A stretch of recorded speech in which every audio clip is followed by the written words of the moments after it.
Здесь абсолютно нам все понятно, то, что, к моему великому сожалению, я то же самое говорил, еще раз повторю, я лично не знаком с нашим президентом. Я не знаю его как человека, я вижу просто его шаги. По-человечески мне его жаль.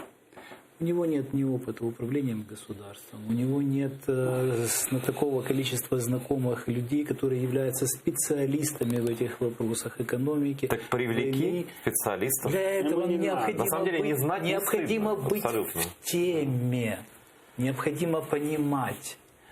А если человек не понимает этих вопросов, он, может быть, бы и хотел, но он не является. Знаете, что меня насторожило? Вы помните, когда Гончарука вот эти записи выложили, да? Меня насторожило не то, что Гончарук сказал, что президент имеет очень поверхностное представление об экономике. Это нормально.